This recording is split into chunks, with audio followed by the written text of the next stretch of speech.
Hi everybody and welcome back to my channel. I am Cynthia, also known as Creative Mama of 3 here on YouTube and on Instagram. And I'm here with another edition of Friday Sews.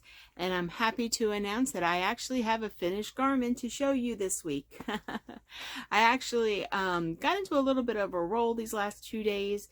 And I started a few different projects, and which I kind of don't usually do. Like, I don't start sewing something and put it aside and then start something else, but I needed to change my woven needle. So I was like, okay, if I'm changing my woven needle, I might as well go to my jersey needle and stitch up my cardigan that I already had all cut out. Now, I'm glad that I had extra fabric because I didn't fully read the instructions, and this neckband, I needed to cut 2 of them, and I only had cut 1.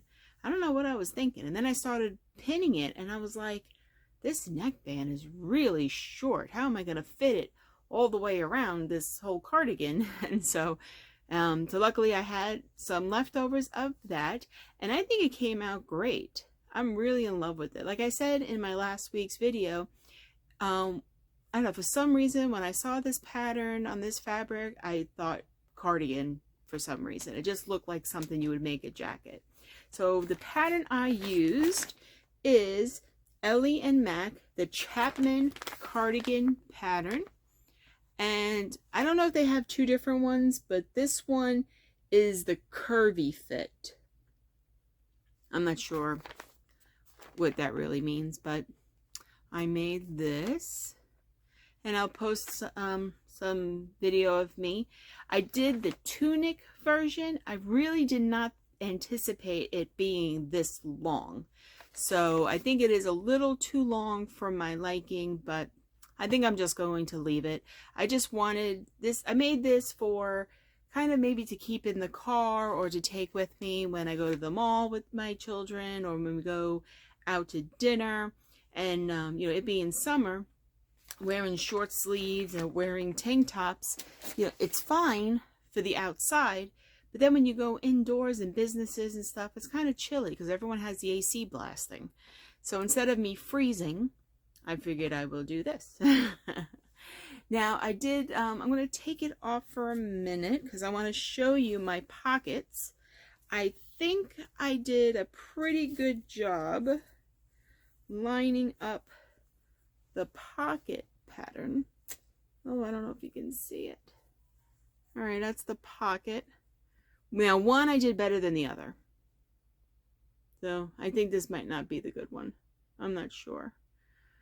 Well, what I tried to do is that I took tracing paper, because I do trace my big 4 patterns, so I have a lot of tracing paper. And what I did is I cut out tracing paper the size of the pattern of the pocket, put it on top of the front piece that the pocket was going to go to, and then I tried to use a pen and trace some of the pattern out. I think this one might be the better one. Let's see. Yeah, this one's a better one. You see, it's a little off, but it's better. Yeah. So what I did is then I put it where the pocket will go on the front, one of the front pieces. And then I traced. All right, so what I did is I took tracing paper and I put it on the front of the cardigan where the pocket was going to go. And then I took a pen and I traced out some of the pattern onto the tracing paper. So then when I went back to my fabric that I still had left, is that I try to use the tracing paper to match up exactly on the leftover fabric, the pattern. I think it came out pretty good. What kind of threw it off a little bit is that the pieces are lined. So I took another piece of the same fabric and I used it as the back. So it's a double layer, and then you stitch the top together and you stitch the outer edge together. And then you flip it, you know, right side out, and you iron it, and then you put it down. And that kind of threw off a little bit of my drawing. So hopefully next time it'll be a lot better. But it was a pretty easy knit. It was a lot of pinning because the fabric that I use is kind of a thin knit, so I like to shift a little bit. So I pinned everything to make sure everything worked out well, and I'm very pleased with it. I can't wait to use it on our next, maybe I will use it next week when we go out for our anniversary. Like I mentioned in last week's video, my anniversary, I am a June bride, so my wedding anniversary is next week on the 23rd of June. We'll be married for 27 years, and we've been together for 31 years. Can't believe it. Time really flies. It's funny when my sister-in-law, I have two sister-in-laws, well, excuse me, three, but my husband has two sisters. So his younger of the two sisters, I'm the only, she doesn't remember life before me, because when I came into her life, she was only like 8 or 9 years old. So, so she doesn't remember life before I entered into it, which was kind of cool. So we're going to probably go out to dinner for that, and I'm very excited about that. Now for plans, sewing plans, I'm really trying hard to work on my daughter's cosplay outfit. So I kind of have the shorts done for it, and then I just measured her. I do have the pattern for the shirt that I'm going to determine what size to make, and then trace that and cut that out of probably white muslin.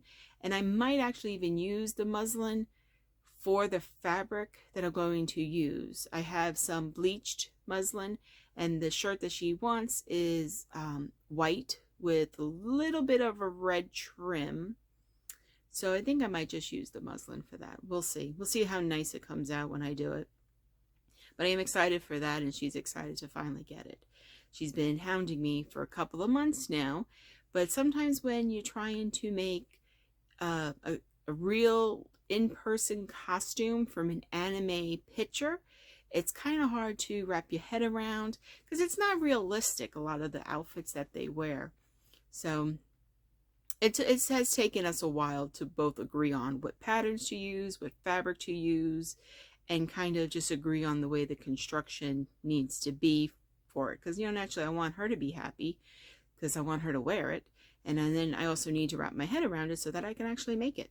So I'm really excited about that. And then on the personal front, besides my wedding anniversary, we went to the pool today. We spent a couple of hours there. I'm really happy that my girls they're 15 right now. They'll be 16 in September.